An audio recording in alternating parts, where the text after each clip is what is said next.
அன்பு நேயர்களுக்கு கனிவான வணக்கம். திமுக கூட்டணியில் பாமக, விடுதலை சிறுத்தைகளின் நிலை என்ன? வெளியேறுகிறதா? பாட்டாளி மக்கள் கட்சி பாரதிய ஜனதா கட்சியின் கூட்டணியில் அங்கம் வகித்து 18வது மக்களவைத் தேர்தலில் 10 தொகுதிகளில் போட்டியிட்டு 10 தொகுதிகளிலும் தோல்வியை தழுவியது. குறிப்பாக சேலம், அரக்கோணம், தருமபுரி போன்ற தொகுதிகளில் பாட்டாளி மக்கள் கட்சி கண்டிப்பாக வெற்றி பெறும் என அக்கட்சியினரால் நம்பப்பட்டது. ஆனால் முடிவு என்னவோ வேறு விதமாக இருந்தது. பாட்டாளி மக்கள் கட்சி அதிமுக, திமுக என்ற இரு கட்சிகளுக்கு மாற்றாக ஒரு காலத்தில் மிகப்பெரிய சக்தியாக இருந்தது. வட தமிழகத்தில் பாட்டாளி மக்கள் கட்சி இல்லாமல் வெற்றி பெற முடியாது என்ற ஒரு சூழ்நிலையும் ஒரு காலத்தில் இருந்தது.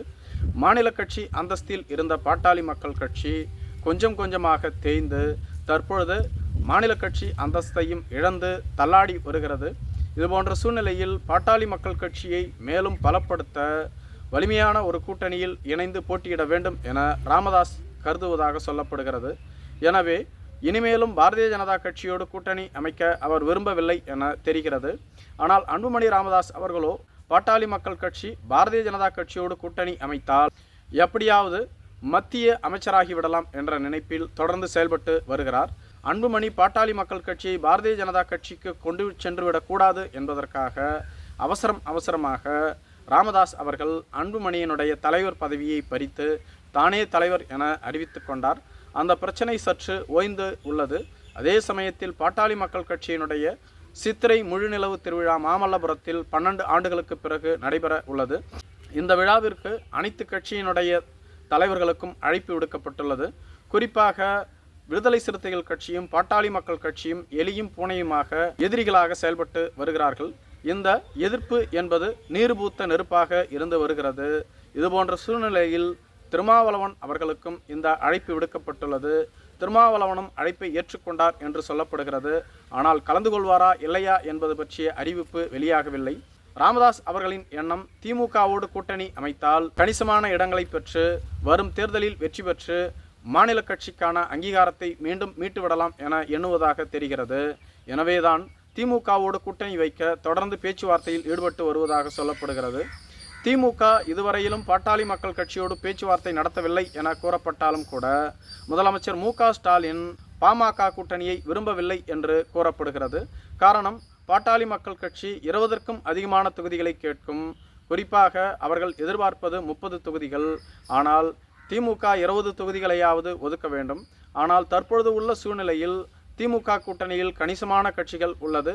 காங்கிரஸ் கட்சி, இந்திய கம்யூனிஸ்ட் கட்சி, மார்க்சிஸ்ட் கம்யூனிஸ்ட் கட்சி, விடுதலை சிறுத்தைகள் கட்சி, கொங்குநாடு தேசிய மக்கள் கட்சி, இந்திய யூனியன் முஸ்லீம் லீக் கட்சி, மனிதநேய மக்கள் கட்சி, மக்கள் நீதி மய்ய கட்சி, தமிழக வாழ்வுரிமை கட்சி, மனிதநேய ஜனநாயக கட்சி, ஆதித்தமிழர் பேரவை, எஸ்டிபிஐ என பல கட்சிகள் உள்ளது.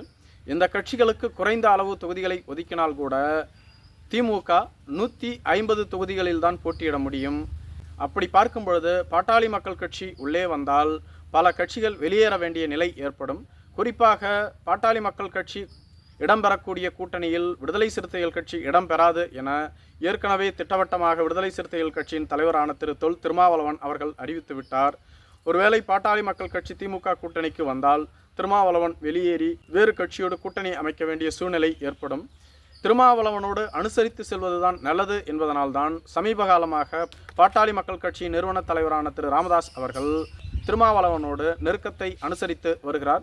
குறிப்பாக பாட்டாளி மக்கள் கட்சியால் ஆண்டுதோறும் வெளியிடப்படக்கூடிய நிழல் நிதி அறிக்கையானது அனைத்து கட்சிக்கும் அனுப்பப்பட்டது.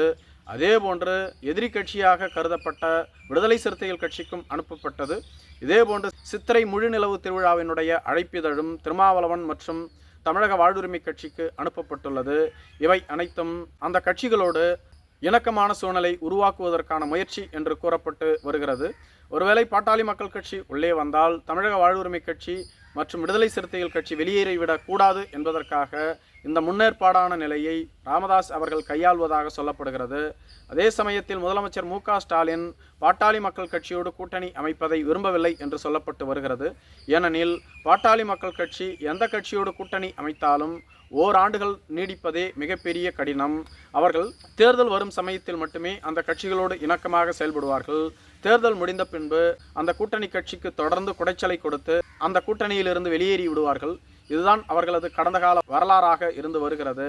எனவே இது போன்ற கட்சியோடு நாம் ஏன் கூட்டணி வைக்க வேண்டும் என முதலமைச்சர் கருதுவதாக சொல்லப்படுகிறது. நன்றி.